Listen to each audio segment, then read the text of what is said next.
Bokoto, Bokoto, Bokoto, Bokoto, Bokoto, bon dimanche à tous. Je vous salue, chers amis, chers compatriotes. Voilà, je vous salue tous et je vous dis euh,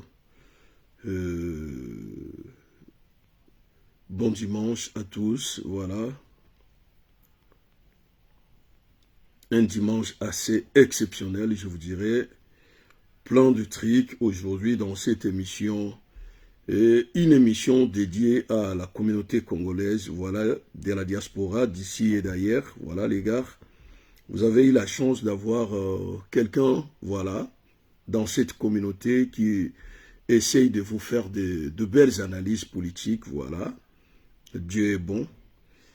Donc, on fera route ensemble pour ne pas être seul, voilà. Je vous demanderai tous d'y participer, voilà, dans cette belle émission. Si vous avez des questions, n'hésitez pas à m'écrire votre question sur la barre de questionnement. N'hésitez surtout pas. Je ne veux pas que vous restiez des téléspectateurs en me suivant du début jusqu'à la fin. Il faut y participer. Il faut y participer. Vous avez une question, pose-la. Vous avez des doutes, demande, voilà. Et donc ne restez pas téléspectateurs, ça ne sert à rien. Donc comme je vous ai dit, faisons route ensemble. Une belle analyse, voilà le titre qui est là. Pourquoi Joseph Kabila a-t-il choisi M. Tshilombo Félix Antoine? Ça, c'est une question qui nécessite une réponse ou beaucoup de réponses. Alors, c'est encore votre humble serviteur, chers amis, chers compatriotes. Google, toujours en connexion. Voilà, bienvenue dans cette émission, une émission d'analyse, voilà, une analyse explicative où vous aurez des exemples, des illustrations et beaucoup de références. Faisons route ensemble. Alors, la question qui se pose, ou le thème d'aujourd'hui, pourquoi Joseph Kabila a-t-il choisi Tshilombo? Ça, c'est une question qui nécessite une réponse. Je ferai cette émission en lingala et en français pour une compréhension collective. Parce que je ne veux pas que les gens disent, bon voilà, ton émission était en français, on n'a rien pigé, nanana. Non, l'émission, il y aura un peu de français, un peu de lingala, pour une compréhension vraiment bien sélectionnée des Congolais et de ceux qui comprennent le lingala ou de ceux qui ne comprennent pas le français. Ok? Donc voilà, Bandeko, Mbote Nabino, cher ami, salut à vous. Appelez-moi Google, moteur de recherche. Bobenginga ina kombo ya Google. Boye nazali mopanzi sango, moto asalaka. Miluka na nzela na mayele pona kopesa bino maima bomba mina sima ya miboko na makambo. Ya mboete to kwa koba na kati na milulo na biso mialelo. Et avant de commencer cette belle vidéo explicative, j'aimerais bien saluer mes miens. Voilà, bao yangai. Na pesa bango mbote, bongo mbote na ngezo kene mango. Na niveau ya Calgary et pas ya Richard Mayemba. Kuna na pesa mbote na mboka Canada. Na kopesa bongo mbote na mboka France ya Edoyi kwa le procureur J.R. Mulisho muninga ya pitudi ya Nsango. Balobi, Rio de Porto, Kololangi. Bambote bele madilulo ngange, bambote zo continuer. Et na kopesa bongo mbote na ngai na Roger Silwambanza. Mbote na ngai kokende na Blaise Ilondo, Blaise Mafutol. Na kopesa bino nyonso bambote, Charlie Maf, mbote na yo, Mama Christine Matondo, mbote na yo, Bedel na pesi yo mbote na yo, mulongo ezali ya sombo, na kobanda kopesa ka mbote katikati na milulu na biso mia lelo. Lelo na kanisi na yeli bino moboko na motuna, moboko na lisolo, oyo bongo ezali pona nini? Mokonzi ya kala, Joseph Kabila, alingaki obongo, moto ya koyingela na ngwende ya mboka ezala Tshilombo. Ezali motuna, kasi na kati na milulu yonde tokozwa biyano oyo esengeli na motuna wana. Pourquoi Joseph Kabila a-t-il choisi M. Tshilombo comme son vrai dauphin? Parce qu'avant, on parlait de dauphin de Kabila. On croyait que c'était Shadari qui était le dauphin de Kabila. Or que Shadari n'était pas le vrai dauphin. Mais la personne qui nous a révélé le vrai dauphin de Joseph Kabila s'appelle Mobak. Il a dit que le dauphin que vous voyez là, le dauphin qu'on vous a présenté là, ce n'est pas le vrai dauphin. Le vrai dauphin se trouve dans l'opposition. Aujourd'hui, on se pose la question, est-ce qu'on ne peut pas aller encore interviewer M. Moubaké pour qu'il nous révèle encore des choses non révélées, des choses cachées? Parce que derrière, c'est dire que le vrai dauphin sortira dans l'opposition. C'est-à-dire qu'il était au courant de manœuvres qui se préparaient entre Joseph Kabila et la famille Tshisekedi, bien entendu, mais à Bombaki Koyebi Biso, to éviter pour Nanine. Est-ce que Moubaké est là? Azali pena na makamusu te akafu kafu. Akoui ko révéler Biso. On s'entendait pas, il y a Keti Lombo, Akenogozala, dauphin, il y a Joseph Kabila. Mais il y a eu des problèmes sérieux. Papa Tshisekedi était déjà moribond. C'était un homme faible. Sur tout le plan physique, sur le plan mental. Il était devenu faible, moribond. Pembe Niambo, Yaliwa. Avec qui déjà Mouwei, Nengetolo Bakana Mangala. Et il y a eu des discussions entre la classe politique FCC et la famille Tshisekedi. Après, il y a eu des Wana Moto Alobaki Yango, ils allaient le pacificateur. À l'objet, bon voilà, il y a eu des accords entre la classe politique FCC et la famille Tshisekedi. À l'objet, d'ailleurs, il y a eu des signatures. Parmi les accords, il y a eu des signatures. Et les gens sont allés demander à Papa Tshisekedi, il a dit, lui, il n'a pas signé un accord, Yaba Makambo Bazoloba, entre Kabila et la famille Tshisekedi. Il semblerait que son fils, au nom de Christian Tshisekedi, a signé plusieurs accords na place ya Papa Tshisekedi. Et Tshilombo aussi avait signé plusieurs accords na place ya Papa.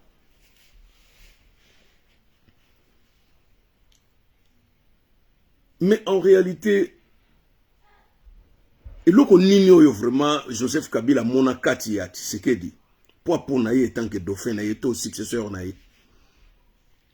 Na mekai ko beta mutu ta ko chama ile na ngali kolo ya mesa koyeba eloko nini oyo penda. Est-ce que ezali ye moko Joseph Kabila nde a découvrir ki eloko ngo pa ya Tshilombo to ezali bato oyo bakoli na Tshilombo to mindele o ba etudiaka ba comportement ya batu na ba mentalité ezakati na batu nde balobaki ke la vraie personne à qui tu peux laisser le pouvoir c'est Tshilombo. Et loko wane sika wana nde na vanda ki na meka kosala étude moko approfondie na meka koyeba pona nini Joseph Kabila atika bokonzi parce que Tshilombo n'était pas un homme choisi par les élections. Azalaki pena moto ba lambela ki e pivot ba pesi ba lobi zala wana koyi mokonzi. Pona nini Kabila akamata bokonzi olia tikela Mova, olia tikela Shadari, olia tikela Mende, olia tikela Boshab, olia tikela et tuluko ya batoyo basaraki zinga ya Kabila baliaki na ye pendant 18 ans, ba melaki na ye pendant 18 ans, pe ba vandaki na ye likolo ya ngwende ya mboka. Mais on croyait que moto yo po bongonganizala qui entre Shadari, Boshab, Mende et tout le kuna bateau e bazinga ki mokonzi wana ya kala. Batamaye le pe abonia bazala ki mingi. Mais et comment ki ndenge nini yango pena ke choix ya Joseph Kabila et ya kosuka likolo ya mutu ya Tshilombo. Est-ce que zala ki influence occidentale? Est-ce que zala ki influence familiale? Est-ce que zala ki par rapport à l'ancien politique qui sur le terrain et singlé ka ko pesa bokonzi na opposition particulièrement na famille Tshisekedi. Est-ce que zala ki pona bongo ezali ba tâtonnement ya makanisi ndenge tuza ko benda makanisi pona koyeba eloko nini etinda Joseph Kabila apesa Tshilombo mpivo akamata imperium oyo kutu même Mobutu atikala ko sala ngote. Après ça, Tshisekedi wa molomba pouvoir 2 fois. Mais impérium après ça, au moment la ministre de la Défense, ministre intérieur, ministre économique, a copé ça yoté. Après ça, il y a ministère ou anetikali, ça la gouvernement. Mais oyo ya Joseph Kabila, après ça, y moboko na impérium nyonso na ministère intérieur, na nini zwa. Alors, awa na katinde, toko meka koyeba, Niembe Sinino Joseph Kabila Kangaki, Chilombo, depuis 5 ans, est-ce que Fouami, attaque on est keke, ba pesier li soubo kondi, 73%. Barbi yondo, bimboli yonde ba ponyo na ba congolais nyons. Zoa, est-ce que Imperium ya Chilombo, ils a toujours à 100%? To ils a ba bisika mososo, azaka kana Niembe Sinamana, na kingo na ye, akosa le loko mogote. Na kanisi na nzela ne mission yo, nde toko yeba mabomba mi, na nzela na ndeko na bino, molobeli na bino, mumbu na bino, ya bino ndeko. Google, boyba bolamu na etando oyo, nde yambo ete tokoba, tokobeta masolo, toko kotisa mwa, b'exemple bele, ba illustration ekozala mingi, epe sa émotion na émission, pepe sa boyebi, ya makambo ebatama, oyo mingi, batikali koyebate. Mbote na biso nyonso, mbala ya mibale.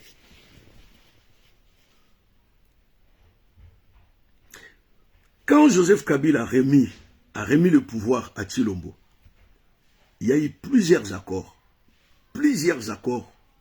pas seulement à Nairobi, mais à Kingakati, signés par la famille Chilombo, avec sa maman Marthe, avec le président provisoire de l'UDPS, Jean-Marc Abond, qui est en prison, avec les CG du parti UDPS, Kabouya, qui est en exercice toujours, en qualité de CG, il y a eu des discussions pendant plusieurs semaines ou plusieurs mois pour avoir des accords sur tel programme, tel programme, et c'est bon. Mais ce qui est là, quand vous voulez devenir un grand menteur, il faut être aussi intelligent. Il faut mentir avec intelligence.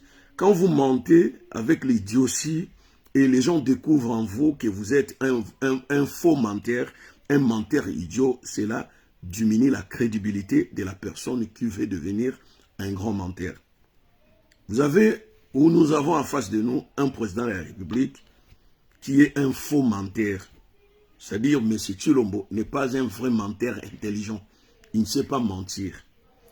Alors, nakati na milulu oyo nde tokomeka koyeba eloko nini oyo ebimisi Chilombo lokuta.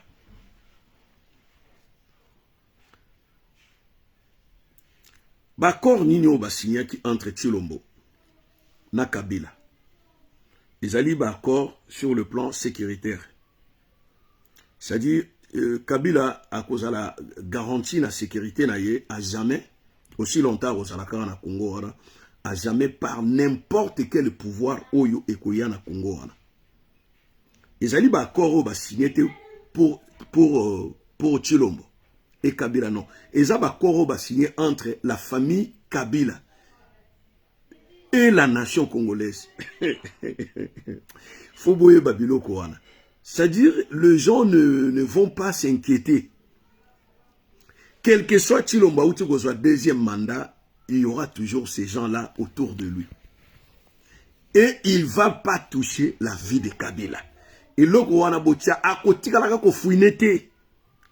c'est-à-dire, même le deuxième mandat, c'est un faux mandat. Le deuxième mandat ne se diffère pas au premier mandat. C'est juste une continuité. Il y a deuxième mandat dans le premier mandat. C'est-à-dire, à continuer à garantir sécurité à Kabila. Parce qu'il y aura un troisième accord. Troisième accord, c'est quoi Gozala? Sur l'éventuation, il y a un pouvoir na motomoko oyo, à quoi assumer les sous sécurité à Kabila. Au moins, le peuple congolais a décidé na nengenaï. Mais j'ai beaucoup aimé les déclarations du fameux docteur Mukwege, Oya Salaki, sur le peuple congolais. Qu'est-ce qu'il a dit? J'en cite. Docteur Mukwege a dit ceci. Il a dit, j'ai tout fait de mon mieux. J'ai vraiment tout fait de mon mieux pour changer la vie des Congolais. Mais ce peuple en a décidé autrement. Il faut assumer ce que vous avez décidé devant vous. Les conséquences, il faut les assumer. Les conséquences, ça c'est Dr Mukwege. Il a dit, il a fait de son mieux pour essayer de changer les conditions de vie du peuple congolais. Mais les Congolais eux-mêmes en ont décidé autrement. Mais regarde, il faut aussi assumer les conséquences, c'est-à-dire au pluriel. Il faut aussi assumer les conséquences au pluriel. C'est pour cela que je vous ai dit, les gars, combat oyonga osala sikoyo, il y a 5 ans, il y a Chilombo, et vous allez sous combat, il y a quoi attaquer Chilombo, il y a quoi observer sikoyo bino, peuple congolais. Parce que Chilombo a gagné des élections, 73%, c'est énorme, et belé. N'a plus de trentaine de candidats, Yok Nogobima, n'a 73%. C'est-à-dire, si c'était 100%, lui, il a eu 73%. Donc, 27% Wanande a Tikeli, voilà, Tikeli Bango. Et voire même au Fayou la bimina 4% à Pamba. Donc, va voter na Bango Fayou loté. Ba plein so a Salagi wana et ke na ngona mai. Moïse Katumbi ba plein so a Bataki na Congo mobimba wana et ke na ngona mai batu o bandima ko voter ba bito ko voter yo soute to ko voter ga Chilombo. 73% mbote no mama Christine Matonda. 73%. Mais bande wana wana ces élections. Vous voyez le taux de participation, c'était de 52%. Donc, à peu près 50 millions de Congolais qui ont enregistré dans le niveau affiché électoral. Et bateau va voter bazali plus ou moins 40% ya Pamba. Il y a nombre de bateaux qui ont enregistré dans le fichier électoral. Mais ceux qui 40%, c'est-à-dire moto alinga ko bimbola. C'est-à-dire, Chilombo a plus ou moins 38 à 37%, étant que le président gagnant, et non 73%. C'est-à-dire, le pourcentage en victoire est supérieur au nombre de gens enregistrés par le fichier électoral. Ata binomoko. Ata binomoko. Léon a au côté de la élection pour essayer de l'équilibre. Mais si réellement le peuple a bini, a meli, a sepeli la victoire, moi je vis des gens qui ont fêté sur ça, bah font la champagne. Mais le problème c'est quoi Lélo? Le problème c'est que au moni makam na bande ko lo banabino, yango docteur Mukwege alobi hein. Alobi ndenge bino moko bo sali choix na bino peuple congolais a accepté yango. Ils allaient choix ya peuple. Le ko la boboyi changement, bolingi continuation. Il y a malheur nabino, likolo ya malheur nabino, bonne chance. Mais il faut bo ndima. Mabe koye la bino na 5 ans oyo. Pasio koye la bino na 5 ans oyo. Minyoko liyo koye la bino na 5 ans oyo. Nzala oyo ko nourrir bino na 5 ans oyo. Il faut accepter au pays subir les conséquences. Quand un vieux loup vous parle comme ça, c'est qu'il y a un souci. Il y a un souci, les gars. Et puis vous êtes là. Azotonga, ndekonanga. Makamba kotonga kutu Kongo wana kanga munoko na yo bisiko zali. Pozano ga lowa villageois moka uti manyanga, ayeko mona mwinda sika na Kinshasa. Kanga kaka munoko noko yaka ko bete masolote, asa kotonga. Ko yaka na ba masolo wana teke emboka basa kotonga.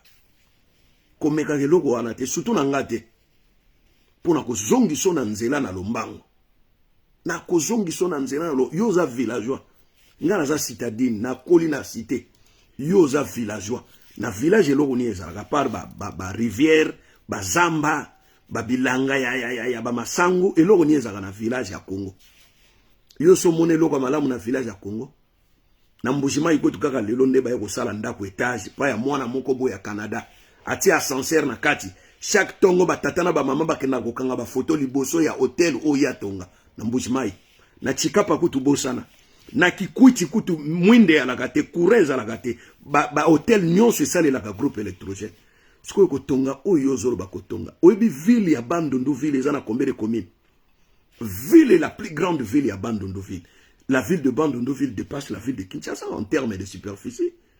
Azan a plus de 780 000 hectares, quelque chose comme ça. Par rapport à Kinshasa, il y a 600 combien, 620 hectares. Azan il y a 720 hectares, ville à Bandundu. Mais Azan a 6 communes. Kaka lelonde bi bambisho ya esprit de mort bando kota ba yebi bisi ya molaite transco ezalaka kuna te mboka mobimba aéroport eza ya mabele yo zolo bake bazo tonga mboka wana yo yebi Congo égale 2 245 000 km ndeko nanga moto azwi mpepo na aéroport Njili ake Nigeria na Lagos na moto azwi mpepo na aéroport Njili ake Lubumbashi moto ake Nigeria okoma liboso akiti pe azwi pe taxi na yake na ndako yo zaka likola mapata ozokende Lubumbashi yo oyebi Congo ezali le deuxième pays le plus grand en termes de superficie après l'Algérie oyebi cartographie d'Afrique oyebi monene eza na Congo oyebi monene eza na Congo bino nyonso boza entanse na Kinshasa, une petite ville comme ça, boy ko kangana. Lopango bakomi ko teka mabeleti, oh mabele au 40 000, mabele 50 000. Oh, vous achetez aussi. Parce que boy miyibi. Un homme normal ne peut pas acheter. Qu'il na Centrafrique na Bangui. Tout na 20 mètres carrés à mabele. Na Bangui, na solo bateke na village na Bangui. Et go leka 6 000 euros. 6 000 euros il est quitté. Qu'il na Congo Brazzaville na Point Noir, biska bazo teka ba mabele. Tout na prix à mabele. Et l'équipe 2000 euros. Na lobi na ponton na Point Noir. Pour Brazzaville, il déjà combien en temps c'est bani go tonda mais kende na ba zone oyo. Et encore na bisika l'état azote l'état na lobi teke ba songolo to ba pakala. Ndenge ba chef coutumier lokuta ba komo teka ba mabele na maluku. Na lobi bongo te. Et puis bateau bazo tonga na maluku wana boye ba eza mabela l'état eza na pétrole na se hein. Negoranga coup d'œil ya aigle il faut mona ka musika eza na pétrole na se eza na ba bloc pétrolier na se ebele un jour l'état voilà on l'a vuganaye kala mingi te mu ya giti ayi na discours abigeno baluka ba investisseur ba ko timu na maluku ba benda mpivu pétrole ya na se heureusement États-Unis a tindi bato no bose na ebite zo États-Unis a sepela gite na ben investisseur ba nga ko benda pétrole sengela ki yemo ko États-Unis nde ko benda ngo bomona te ba soda américain ba uta so ki wapi ba ya balati tenia ba soda bo belela o ba libérateur te ba baza ba spécialiste ba ingénieur ba kendaki ne na parc à Virunga ko kengela mabele combien de barils de millions de barils bonieza na se ya pétrole bango banda ko exploiter. Ba américain bazana ba société beleti na mwanda bongo Chevron Marmara ba français bazana ba obi pétrole na biso ezana kati ya Golfe de Guinée le même pétrole oza na Angola ya ngone za na biso ya ngone za na Nigeria ya ngone za na Côte d'Ivoire ya ngone za na Congo Brazzaville na Point Noir ya ngone za na biso e biso tozana quantité belé parce que bassin nyon sonde ko sukela pa na biso bassin de Golfe de Guinée il est belé à pétrole les Italiens l'ont exploité les Français les Belges les Américains Botuna gachilo mbote combien kota kana kesi ya l'État oyo ya ba bénéfice to soka na ba pétrole wana na époque ya Monze batindaka délégation ba kende na Libye ba Libyen bayaki batali ba lobi il nous manque que 30% ya ba pièces pour tout développer raffinerie ya biso moko to bana ko raffiner pétrole. Vous dites qu'en Angola il y a une raffinerie mais ça appartient pas aux Angolais, c'est pour les Français, c'est une société française. Pareil au Congo Brazzaville, pareil au Nigeria, raffinerie za na Nigeria za ya bangote. Mais en Arabie Saoudite, ils ont des raffineries. Na Koweït, ils ont des raffineries. Na Syrie, ils ont des raffineries. Na Iran, ils ont des raffineries à eux. Bisoto Tigala Rosana raffinerie depuis des années. Depuis l'époque de Mobutu. À l'époque, ils avaient la famille Marmara, ya Mama, ya George Bush. Nde bango banego exploiter avec Chevron. Babaneko yebisa biso que pétrole na biso ezali lourd, ezali difficile à raffiner. Or que c'est le même pétrole. Ba kosibiso durant 32 ans mbongo wane kenana ba famille ya bato ba koma ba riche ba tonga ba immeuble na ba poto et nous continuons toujours ya ko oleto lo ba makambo ezana nzela et je vous dis que ba contrat nyonso pétrolier wana ezana maboko ya Joseph Kabila botika ko mona l'homme le plus riche du monde était s'appelle Joseph Kabila les gars et loko petit lomboazo linga koma. Pour Tilombo, et la question, il y a pas Congolais, il s'en fout de vous. Alubangi ni na bio ye batumi bakansake aza esprit kizengi orkeye a observaka. Aibi ngonga nini ya kwa agir. A observer Kagame combien de temps? Lelo azako agir nanini. Moi quand je vous disais que ba FRDC na batikala ko bunda guerre mon côté bondimakanga. Lelo siko ba même FRDC na ba koma ko laksa bino o tala kuto bana mboka bazako kende tumba. Mais vous posez pas de questions. Bandeko yoyo bazokende guerre wana face à l'armée rwandaise ba kufi boni. On a perdu la moitié. La moitié des Congolais ont laissé leur vie. Les FRDC n'ont jamais combattu. Naba guerre nyon so bomona on a M23. FRDC na natikala ko bundate. Ata mokolo mokote. Et les autres obeta masolo ya Bunagana. Bunagana a siégé. Balaksi bino image moko ya kala. Que ba FRDC ba uti ko boto la Bunagana. Non. Le M23 sont à 60 km na Goma. 60 km. Nzelo nanu route uti nanu na route uti nanu na likolo kuna. Bomona ki ba camionnette, plus de 600 camions depuis novembre et kangama na nzela e ko bimate ya kokota Goma. Donc bande qu'on a vu ça ba Goma tracien ba sali fête il y a le 25 décembre, le 1er janvier sans ravitaillement ni en médicaments, ni en nourriture, ni en eau potable. Est-ce que bilo wana nyoso ba betela gibino masolo wana? Et vous allez comprendre pourquoi Joseph Kabila a choisi réellement Tshilombo. Pas parce que Azam Mwana Tshisekedi loin de là, mais parce que Azali Mokonzi Obabengaka Yaoudi, Mokonzi Azoba. Mokonzi Azoba, Oyo Baluba Babengaka Mokonzi Atidingi Dingi. Voilà le sens. Parce que en Tshilombo, tout peut se réjouir. En Tshilombo, tout peut se réjouir. Sauf lui ne peut pas changer son kazakh. Ne peut pas retourner contre Kabila. Sauf. Vous comprenez maintenant? Et pourquoi comme on a un gouvernement au Bazoli n'a pas présenté? Pourquoi qu'on comprend que la Kabylie n'a pas participé? Côté FCC. Bazaki na tina ya kokende na élection te. Parce que c'est eux qui organisaient les élections. C'est eux qui choisissaient nani ya kozala, nani ya kozala kingandi. Ce sont eux. Makamunio Sezalaki na Kingakati. Ce sont eux qui ont choisi Kadima. Nyon soona babane ko sala na bino buena lokuta.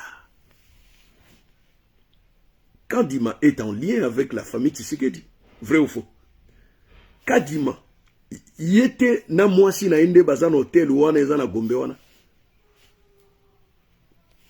Tant Tshisekedi na 2018 abimaki président na mois de décembre, ba ndoko va un hôtel ni. Hôtel ya cousine a été. Webi maman azali ministre de la justice azanani. C'est la cousine de Tshilombo. Na cour constitutionnelle banani bazawana. C'est des proches et de la famille Tshilombo. Maison civile banani bazawana. C'est la famille Tshilombo.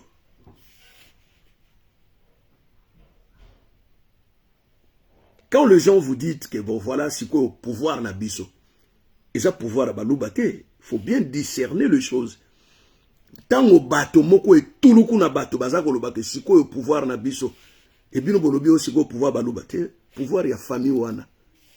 Si quoi au pouvoir ya famille wana, bazala baluba, bazala ba Congo, si quoi au pouvoir na bango, balubate.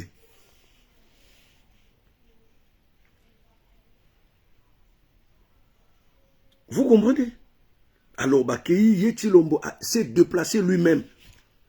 Parce que c'est Kabila qui a appelé le père spirituel de l'église Kimbangis pour Andima, Kadima Zalawana. Parce que Makambo Eko joué entre Kadima et la famille de Kabila, na Kingakati. Il y a toute une salle de conférence, bisika baso que nous négocier, ba Makambo, nani akozale sikabwe, nani akozale sikabo. Et les cas qui kalamingi tia oh non ba mende baza sont en fonction te, mais tous ces gens là baza toujours en fonction. Baza ba directeur ya ba société étatique, baza pe ba député, ba sénateur na kati ya parlement. Bino boka sara ba comment ba sommaire? Non. Bango nyonso na ba boshap baza kuna na kati. Mutu moko azali et puis beaucoup ya komona. Bokomona Jeannette Kabila akozalaka toujours soit ke na sénat, akozala na chambre basse. Zoé Kabila akozalaka kawana. Et pour vous montrer qu'il n'y a rien qui est changé. Parce que les accords demeurent toujours entre la famille Kabila et la famille Tshisekedi. C'est-à-dire les deux familles bakanga congolais en otage sans le savoir. Batieli bino, milinga na mituna bino, pour vous croire. Et qui fait appel à bateau bazoa kotonga ba gratte-ciel wana na Congo, c'est Kabila. Ce ne sont pas des relations de Tshilombo, détrompez-vous. Il y a eu des investisseurs qatariens qui discutent étroitement avec Kabila. Parce que Tshilombo ne s'exprime pas en anglais. Mais Kabila, qui a grandi en Tanzanie et en Ouganda, parle mieux. C'est un sujet rwandais, Kabila. Il est là pour ses intérêts. Parce qu'il y a investir na Tanzanie. À mon avis, il y a investir na Tanzanie. Parce qu'un jour, bakoiko landela ye ba masolone ko beba ba mbongo ekende mai alobi ye ako investir toujours na Congo na Kivu azana plus ou moins 422 hectares 422 hectares ya mabele oyo ba pesa ye Kabila ba pesa ye zalaki société moko ya ba français nde ba sombaka ba mabele wana na pression ya yemoko Kabila bakenda ko buka banda kwa batu kuna pour dire que mabele wana ezali une société française mutesombaga yango après la société yango eko sala cadeau na Kabila et na Kingakati il a plus ou moins 222 hectares tandis que ville à Kinshasa ezana 620 quelques hectares ye na ville à Kinshasa wana azana 222 hectares hectare moko ya mabele hectare moko il y a ma belé, ils en ont 1000 mètres carrés. 1 hectare de terre égale à 10 000 mètres carrés. 10 000 mètres carrés, non 1000 mètres. 10 000 mètres carrés. Hectare moko ya ma belé. Ça dit, tant boyokaka, bloc pétrolier, carré minier. So ki mutalobi ke azana carré minier moko. Carré minier moko. Ils en ont 70 hectares. Boka c'était carré minier lingolo baba c'est liyo moi carré moko espace moko oyoyo ko bana otimo na te. Carré minier moko ezalo ko la commune ya Lemba na commune ya Matete. Osangisi yango mibale ezali carré minier moko. Tango yo kake Kabila ti lelo azana plus de 215 carrés miniers. Il faut ozwa lokola ke 7 communes ya ville à Kinshasa ezande ba carré minier ya Kabila. Donc pour le carré minier 1, ok na carré minier 6, il faut soit moto na makolo kokokate.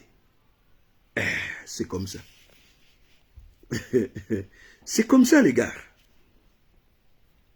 C'est comme ça. Donc il faut comprendre loko nini ezako le kawana. C'est-à-dire deuxième mandat ya Tshilombo ezali continuation. Il y a premier mandat. C'est-à-dire les accords du premier mandat sont toujours en vigueur entre la famille Kabila et la famille Tshisekedi. Et d'ailleurs,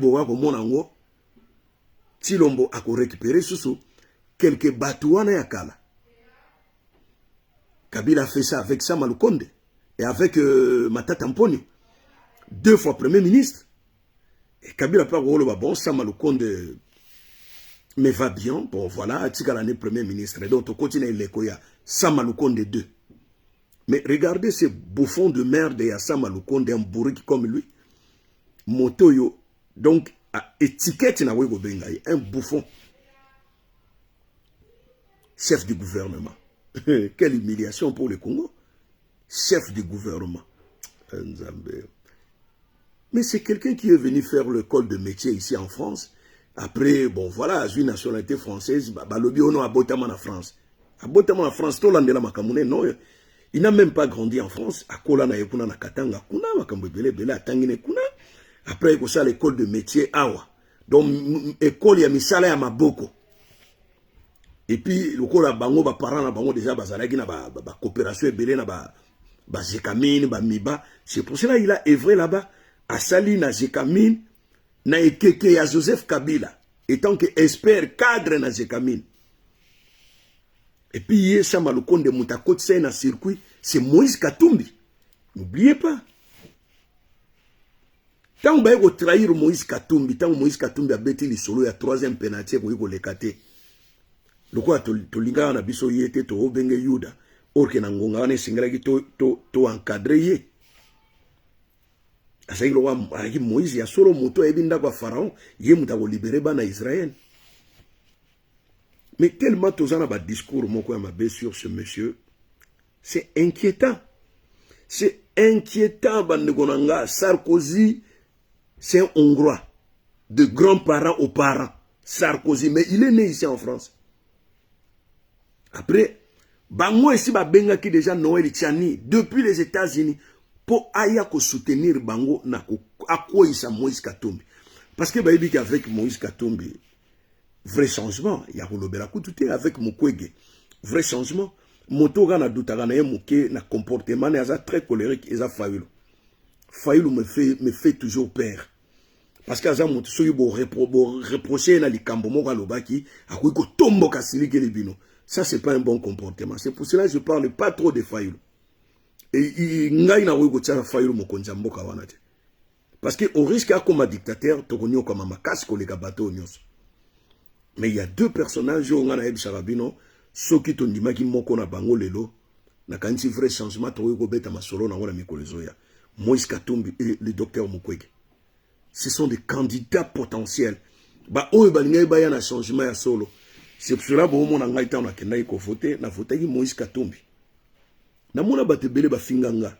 Voté Moupaya, voté moi na mboka Chilombo. Yo mona te même na kati ya famille ndeko no moko abomi yo, ndeko no moko asali yo mabe, membre ya famille na yo, tata moko mama moko. Vous croyez que vous votez Chilombo nde asali yo malamu po azali mona mboka? Nzambe Congolais na musika pour conception d'idée au Congolais na ngo mais moto ngana ko benga frère ezali moto to botamine fay mon côté ezali moto alinginga moto alingina kene liboso moto aza na sima bentere nanga moto azo lakisanga inzela ya malamu mais na kati ya famille so kozana moto moko asala ko mabe ozana cousin moko en vie akayo alinga ka bomo pona bandaku na yo ba mituka na yo yendo ko benga ndeko po aza cousin na yo. Mais il faut être intelligent même une seconde dans la vie pour comprendre l'essence de la vie. Ndeni bogoza la ndengwana. Ndeni bogoza na fanatisme moko boye ezanga mutuna makolo. Joseph Kabila andima dauphin na ye ezala Chilombo parce que Chilombo za zoba.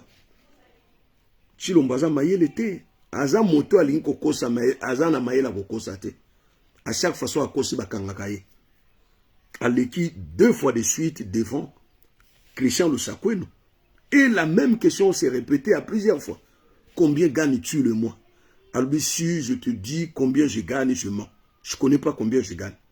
Alors, on a Goma, devant Christian Lusakoueno, qui est son ami d'enfance. Avec le bango du Souna, Kati Astido, il y a Christian Lusakoueno. Kouta Siliki. Ah, mais je vous ai déjà dit que je ne sais pas combien je gagne le mois. Et on lui pose la question, mais comment tu manges, comment... Ah bien, mais non, c'est pas moi. L'État a mis en place une femme qui s'occupe de...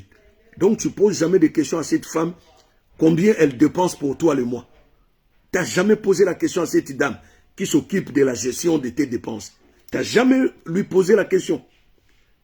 Et tu n'as jamais posé la question à la maison civile, combien tu gagnes le mois. Tu n'as jamais posé la question. Et les impôts qu'on paye pour toi, combien tu payes comme impôt. Tu sais rien. Alors, bon, on vraiment, la maboko, champagne. Cher ami, cher camarade. Et il dit quoi? Que le voyage, nous, ça, le voyage est singoté. Et ça, le voyage, oyo, akena, koluka, ba contact, me mela kabiso, makambo ebele na Congo, me makanini. Chilomboani, tatouani, et me makanini na Congo, ba voyage na yo. Ba voyage luxueux. Dans le jet, les champagnes sont là. Tout est là, il y a 2 jets, jet moko ya maman na ye na famille na ye, jet moko ya yezo kene liboso. Et memela kabiso nini. Et loko nga na sepe na mwezali ba déclaration ya Mukwege na ba déclaration Moïse Katumbi asalaki. Et ya Moïse Katumbi zaki basé mingi sur Jean-Pierre Bemba. Pour Jean-Pierre Bemba lobaki mingi pour na Moïse Katumbi. Mais oyoki mbata oyo Moïse Katumbi aningisi Jean-Pierre Bemba na mbanga. il faut que nous remettions la main pour makila mutebimi. Jean-Pierre Bemba ya kozala donneur de leçons na mboka wana. Jean-Pierre Bemba ni Chilombo alingai kozala sona na activité ya politique te na mboka wana. Mutasa na casier judiciaire mulai koleka loboko na ye. Jean-Pierre Bemba n'a jamais été libéré dans la haie. Ceux qui voyaient Bakate.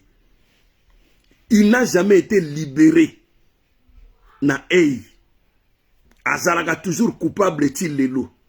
Parce qu'il y a un moment donné, la famille, on a, il faut bazala, fouta bango. La famille, va perdre la batte. Yo mutu d'abord, un tala ba grosse erreur ya Jean-Pierre Bemba zoba kile. Aucun zona no batu ya libanda les Ougandais. Baya koboma ba Congolais na kati ya Congo étant que fils du pays, soi-disant. Yo Jean-Pierre Bemba zobenga Moïse Katumbi étranger. Oyo ki maka Moïse Katumbi alobi. Alobi, il assume et il accepte. Sa maman c'est une reine, c'est une princesse congolaise, mais son père c'est un blanc. Il assume, il est né, grandi à Lubumbashi, Motomoba koyiko longolais qui congolité. Voilà un homme. Et toi Jean-Pierre Bemba, le fils du Pedro. Pedro qui porta le nom de Bemba Saolona. Kokono el oyobaya kokona yo. Avec Mundele, un sujet portugais. Tatana yo Bemba. Viejano, azalaki un sujet portugais Mundele. Bon yo, il y a toujours des doutes parce que na mona na ngate Mundela bota mutu mwindo. Na mona na ngate, c'est pour cela ba bengana ki on a famille oke ko kola na Belgique. Jean-Pierre Bemba est grandi en Belgique. Ndako moko no Olivier Kamitato. Olivier Kamitato pa yaki na ba même problème na famille na ye. Maman na tata na ye batu mwindo me ba boti mwana meti. Et Mobutu alinga biloko wana te soit eza Mobutu ye mwa bande ko tshaba zemi to ba master ya Mobutu ba bande ko tshaba zemi ale Mobutu akamati bana wana ba yaki 4 ba kola esika moko na ndako moko na foyer moko ba mindele mutu ba sela ba bango makambo ba na la classe Olivier Kamitato et Jean-Pierre Bemba bino mona jeunesse Jean-Pierre Bemba na Kinshasa bo mona yango et Jean-Pierre Bemba situation za na mutaba ndeko ne mswana nenge bazali sont des métis il y a za mwindo makasi yo so mona mundela boti mwindo papa Jano azaki mundele Bemba Saolona était un blanc mundele lobakuta bota mwana suki ils ont un peu frisé moi pembe à mouké mais mwindo ya Jean-Pierre Bemba dit jamais vu c'est pour cela botinde na Belgique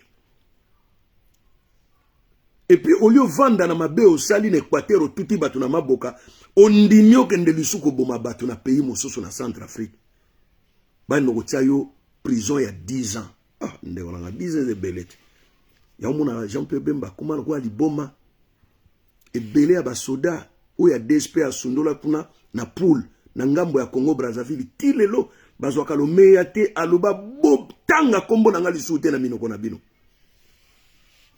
abomisi bato na boulevard du 30 juin bato abomisi ake bomisa na garçon abatazaki na bureau ne puna changeur de monnaie igo Tanzambi changeur de monnaie ba beta ba masasi boyeli sasi ye kota tina fenêtre ya mwana mobala batabane ko classer ba mbongo na ya dollar un changeur de monnaie tol alali na kiti bisika zalaki ye atikala ko lukata ba famille wana ya igo Tanzambi asenga bolimbisi asenga ta bolimbisi apamba ta ko pesa bango loko te ye Jean-Pierre Bemba est-ce que ko za la donneur de leçons et si amona Moïse Katumbi akeso ko simba minduki toi que ça sa pays moko bwena minduki po ba boma bato Jean-Pierre Bemba a placé pour la sa leçon de morale dans les Congolais.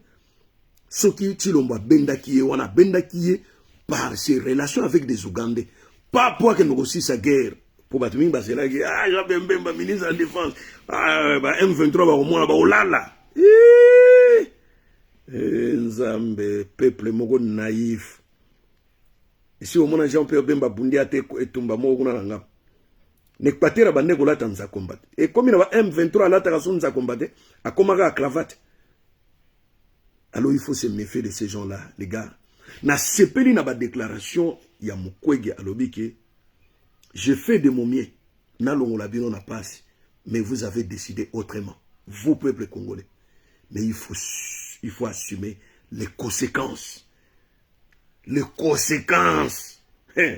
Dokota osala dokota muta salisa ba mama peno mona mama osoki ba salisi eta kufi alzongisa ba mama na bomoy et bino bomoni abimi na combien de pourcents c'est-à-dire bo voter te likambuté andimi na Mais il faut en subir les conséquences. Peuple congolais, Oezo et la bino. Boko tu na ngulu. Boko tu na ngulu. Oezo et la bino na mboka wana. Et si ko batu ba komi na légitimité oyo babande ko luka. Ba ko sala o nyonso bazana ngoposa. Nani akwa ko kwakula. Nani akokwakula liso liboso ya Tshilombo. To liboso ya mama na Marte. Azokoma kutu député kala mingi te mama wana ya mokolo. Mama wana ya mokuli. Bomeka okwakula te. Bomeka osala marche moga wana contre Tshilombo. Wana olakisa bino vrai face na ye. Nakase yango ndeko lamusa bino mokolo. Bako nyata bino mosekwa. Bako kotsa bino na ba prison. Bako bungisa ba misusu. Boko mona na pete na vie na bino. Boko dinda na fleuve. Bate bino libanga. Boko dinda na se amai. Bambisi ba lele bino. Bomeka kaka kosala marche moko. Omoni ba marche o ba failo ba ndeko sala. Ya mbalo so ebo sali. Tozawa tokotunana. Na osenga na ba failo ba bemba ba Moïse Katumbi bovana bino. Congolais yé moko andimi Tshilombo azala wana yé moko assumer responsabilité na ye. Ya mona ebisaki bino mbalo yo. Je ne serai plus là pour parler de Tshilombo, non? Pour vous observer seulement. So boni mbolo baka mabe ya Tshilombo. Te bolo ba mabe na yete. Bino moko mutu boponaki ye. Bovanda bongo. Oki kriyo na bane ko ba boko mesana. Ozo ezaki nango bino moko ba peuple congolais mutu boko mesana. Babande ko lobela bino boko mesana. Bino botiaka tembe. Bino pesu bozo repetango boko mesana te il fallait boloba toko mesana. Bino nde boye baki sens ya cri wana te slogan wana boye baki sens na wote. Tozali awate. Bomoni batu équipe ne mobimba wana te Sama Lukonde asombi appartement à plus de 11 millions. Na New York City.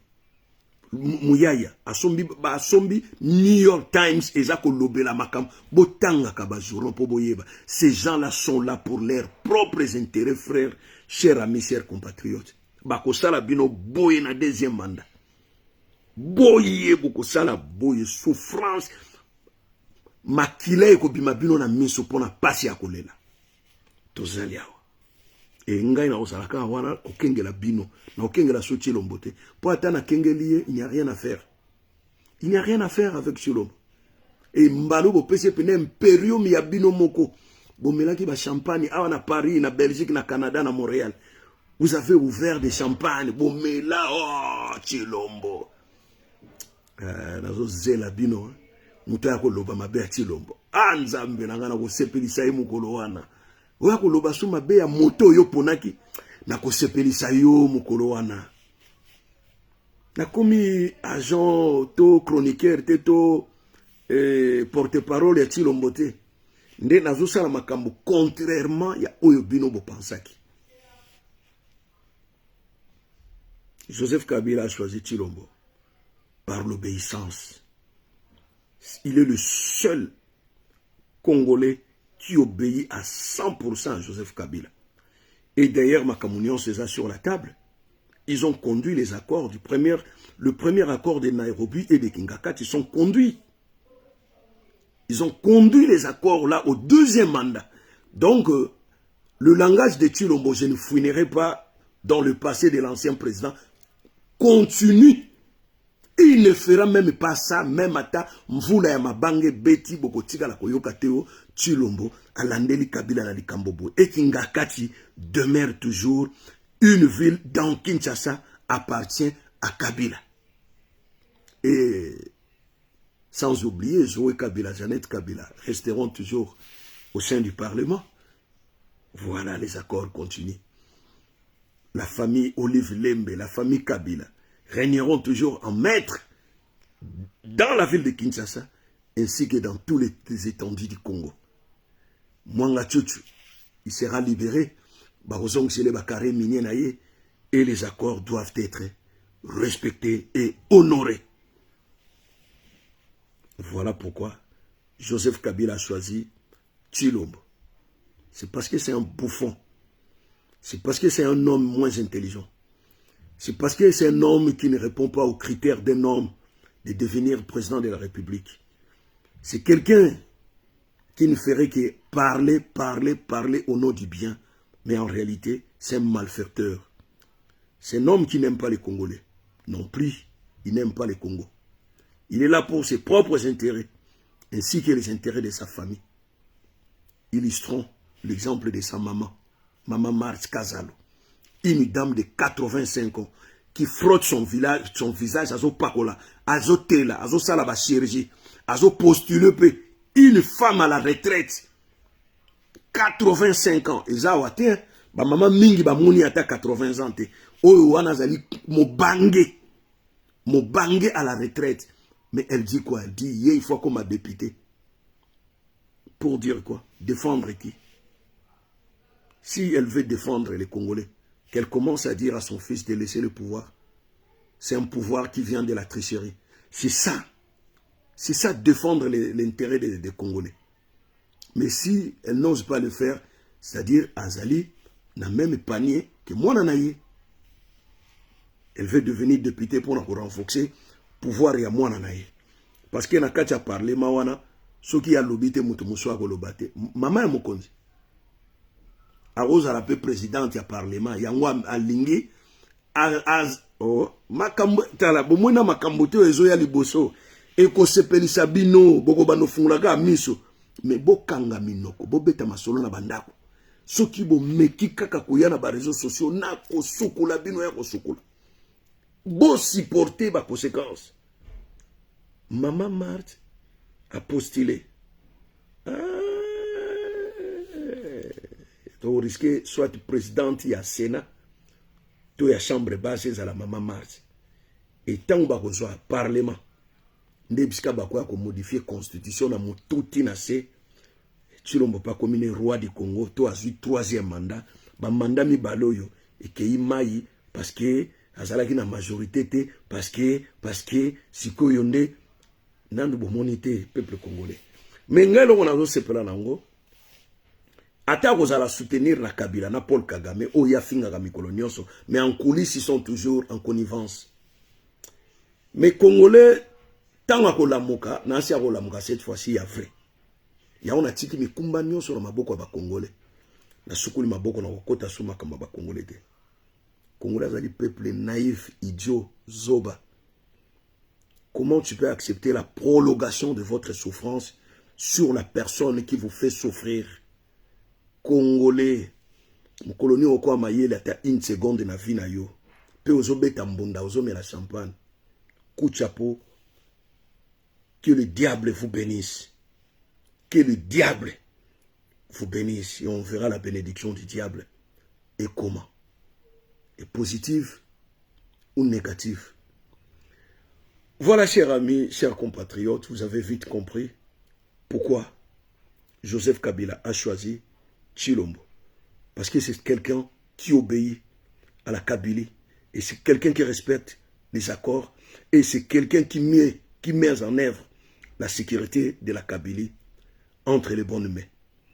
Alors, ces gens des accords qui a pour objectif de laisser Kabila librement au Congo, de protéger la famille Kabila et leurs biens, de donner encore plus d'avantages à la famille Kabila et non au peuple congolais. Là, ata Kabila zaki na besoin ya mutu moko boye abima na famille na ye akoponaka ka Tshilombo. Et les gens se disent, ah, Tshilombo mbaloyo, mandoyo, akobalukela Kabila. Te kutumbalo ndako bongisa makamba minene pona Kabila. Pe akobebisa ya minene pona peuple congolais. C'est ça les accords. Obina 50 000 francs Zaïre, 50 000 Zaïre, Oyo, ya souke bimaki to baneko benga ba mikomboso. Bomoni gouverneur, Oya remplaçaka Jamboleka. Komuni zalaki, Oya remplaçaka Masango Mulongo. Komuni zalaka Jamboleka. Sikoyo asala signature. Asala signature ya mbongo. Na sima ya mbongo ulia koma Jamboleka koma tio kolela. Et puis batuna lobino ezaki rapidité ya stylo ulia koma Jamboleka ya koma tio kolela. Botika komona onte na ba 50 000 francs 50 000 zaï mbongo asuka oyo toliaka na ba dernière minute. ti bokolela cette fois-ci souffrance eko ranger bino bato bazokende kokangisa ba photo na ba 3 tours wana ba building wana où ezali soki centre de finance babano benga na bino bobosali ke ngobila pekisaki bino bokotaka so na commune ya Gombe te po bozo déranger ba libanais wana bazomona bino salité mingi na bendien bazomona bino salité ti bake kosenga na ngobila ke bino bakinois bokotaka lisute ba o bafandaka na Gombe te bakotaka sute ti ngobila ekoloba ke la gomme sandal lipapa ekotaka so na Gombe te yo somona dans un pays tropical mutala ta soulier tongo ti butu et so monango Jean-Luc Kasigwa mbote bele pa ina yo moni cette fois-ci pourquoi ba tonga ba Hilton bola la pe kuna te chambre za 480 ba hotel la bino ba hotel belé po na bango moko na ba clientèle na bango ba oyo ba kozala ba pétrolier ba bandoko ya kosala ba business na Congo ba mall nyonso ba centre commercial nyonso za ya bango ya aucun congolais azata na centre commercial na Congo wana ba coloniser bino ba arabe wana na ba indien encore ba lingaka bino te bomoni te mwana na biso mosusu wana balaka indien bakene kuna na New Delhi na Inde akata mwana wana mike atumbie na moto asopeli pétrole atumbie na moto elo oni eleka Abed Ashur libanais abalaki mwana na bino bomoni makamba sali mwana ngote to suki wapi na libala ngo abengani ile kwa musendi te pima salle noire tio kolela jamboleka. Voilà pourquoi Joseph Kabila a choisi Tshilombo. Mais, comme disait le docteur Mukwege, il voulait faire de son mieux pour vous rendre la liberté, vous rendre un pays si meilleur, si prospère. Mais vous avez, vous avez fait votre choix de lire ou de choisir Tshilombo pour un second mandat. Mais les conséquences, il faut en assumer. Les conséquences ne se tardent pas. Hein. C'est en route. Mais les conséquences, il y a makambo bino bo uti kopona. Ezapena na nzela ya solo. Boko mona yango na miso. Boko tigala kaka tata moko nza tongi route boy. Tata moko nza tongi route boy. Et prochainement, on va la vidéo ici de la diaspora. Comment on va préparer retraite na bango parce que nous, c'est déjà passé. Hein? C'est déjà passé. On n'a plus de vie là-bas dans Mbokawana. Même à tout le bio, on a dans Mbokawana, c'est pour mourir. C'est pour préparer sa tombe. C'est pas pour mieux vivre une bonne vie là-bas. Il n'y a rien. Empêcher Bisso de développer, empêcher Bisso pendant 18 ans plus 5 ans à Tshilombo, Matisi douane est comme la plus chère au monde. Biso to zakasuna ba activité te na diaspora. Aya fingi biso plusieurs fois bandoki, ba kombataba, ba nyangala kata, fingi moto ya ndengwa na nde boza ko tsaye na likunzi ya mboka. Bolole ya ndengwa na nde boko tsaye na likunzi ya mboka. Et il y a des gens qui se sont fatigués ici. O to zozonga na biso mboka. Ba boma bino ba tiela bino ba poisonte. Boulia manzaka kuna boko chola. Boko chola ndenge mbisa chola na mai ya bungi. Mboka wana vous croyez que c'est stable? Mboka wana boka c'est mboka ya ko investir na domaine ni so za mu yebite. Économie d'abord et économie moko stable te yo ko investir nani. Que no tiambon la banque après le lundi tu t'arrives comme ça ils te disent bon voilà les gars, il y a plus d'argent na kati ya caisse ya banque. O suka wapi?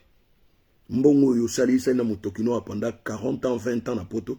Owe ko investir na maboko ya miyibi. Ba omela ngo champagne samedi nyonso lobi oyo luka mbongo no mbongo ezate. Ogo tonga lopango boye colonel moko abimeli ya lobi o mabele wana ezaki yaye. Abotoli ona mabele na lopango osuka wapi? Okolala wapi? Mukanda pe ya poto ese lala mozonga na poto ya te. Okufi pauvre kuna. Observons, biso za ko observer, on est comme des observateurs. Mais boye bake eloko eyaka na makama malamu. Ata batu balingi yango te ezaka na basini ya malamu. Ça c'est hyper important. Oui, moi si tango zo no bala moi si yo moko yebi consciencieusement tu te dis bon, c'est une bonne femme. Moi si aza malamu mais ba famille balingi ete. Oui, c'est bon les kambote. Ata bolingi moi si na ngate bo pesa chance. Boko mona. Mais de plus en plus ba famille tango baba no ko observer moi si na musika. bazomona bulamu ezakati na mwasi bazala convaincu parce que mwasi au départ azana bilembo ya malamu o mobali azo témoigner mais bino bilembo ya chilombo nani a témoigner bulamu na ye mutu nyonso azolela mais bino moko boye ko témoigner bol biye kaka to boyi mupaya de père et de mère nde makambo omoni bango balobaki ni bokonzi na bango ya IDPS il faut bango nyonso ba combattant bazwa ba poste donc il vous calcule pas les gars, il ne vous calcule pas. Et cette fois-ci à vous répondre na bosenga bandekone ya IDPS Kabuya comme vice-président ya parlement ya chambre base, maman Marti présidente ya chambre base, maman n'a pas à mon côté. Boka si maman na wolobate, maman wana was la présidente ya chambre base, ba changer constitution ndenge ba lingi, alobaki na ba maman kasaini, bo konzo loko yepa na biso to kotika ngote. To aka ko apesi candidature, yepe député. Apesi pone lengite, apesi po abima présidente ya chambre basse ya parlement. Si on est comprendre, le danger est imminent. Le danger du Congo est imminent. Chers amis, chers compatriotes, bomiyoka mawana bino moko. Oyo balobaki kuna balobi, yenzete akokauka. Yenzete amai. Bapelisi nkoni na ye moto. Bongo bino, nzete akokauka. Si moto eko pela bino kala mingi te. Boko dasuka ya kodasuka. Boyebi michopi so babogeli bango mungu ato mungu anenge badasuka ka bakata na kamike mike. Mbalo boko bina ki daku daku. Oyo danso wenge muzike bandaka kubina baso denda ka boy. Heki daku daku. Heki daku daku ke pesa ka beto mo pusate. Boko bina ki daku daku. Danso wana il faut bina ungaka ya kodenda, oza ko sote boye, oza ko denda, ndenge boko bina ki daku daku kalate. Na se plana na mwana mobali ya mosoka azo lancer cri na ye, komu nekutu nani? Ekokota. Alanga nzembo moko monene, soki azo lancer cri na ye wana, bongo kengeli siko na piste, kuna batu nenge basa ko bina. Mais il y a toujours une leçon à tirer là-dedans. Les gars. Dans ce wana ebina maka posete yazo boa kaka kuna hekida kudakwe ke pesa ka beto mokusa yande bina ka bana mokusa malembe azolo ba malembe me batu bazo sote kaka mokongo malembe dans ce wana kidakudaku yango boko bina mikolo aza wapi yango kokota wana kokota oza wapi uya kuchela bango mabina wana ya kidakudaku boko bina lokola michopi babwakeli bango mungwa boko kata na mikongo pasio ezo la bino nzambe moni kutete moni azotonga route ya Mariano bazotonga nzambe ba villageois ba yangwe bato obeta ba masolo boto route awa bato obeta ba masolo ya boto route bato obeta ba masolo ya ba crédit immobilier banque bimiseli yombongo les gars. Quand est-ce que vous allez vivre le bonheur de votre pays? Le jour de la mort? Si le jour de la mort, bonne chance. Peut-être vous alliez au paradis. Voilà. Beaucoup d'akuna ici, babongisi la bino nyonso. Baimbe la binoti, Jérusalem, mboka sika. Kolela te, pasi na yo kuna ekosila, minyon kote, nzala te. Dona na paradis asocheka nguba kwa ngube kochi yangu mona muno ucheka nzala bodi bumwetondi yangu moko bino boke na bino bokende na bino foi babuzoba ya moto mwindo ezalaka mukolo mutakufaka bongo zolela pona ni mutakene lola ozolela ye pona ni oli obetele kutu maboko akelola yozo lela ponani, c'est qu'il y a un souci. Pour une souffrance ya nzala etongi sakabomo inabino. Pas si ya kozanga mbongo etongi sakabino. Pour vous dire que vous êtes des humains. Vous êtes des humains, nzamba salaki bomo inabino pour vivre esengo. Bolia malamu, bomela malamu, bolala malamu, bozala sécuriser na bateau yo baponami po babate la bino. Mais bateau bazozwa tâche na bango te sur bino. bangonde boko betela bango mbunda, bangonde boko sanzola bango. Que le diable vous maudit. Ingeta.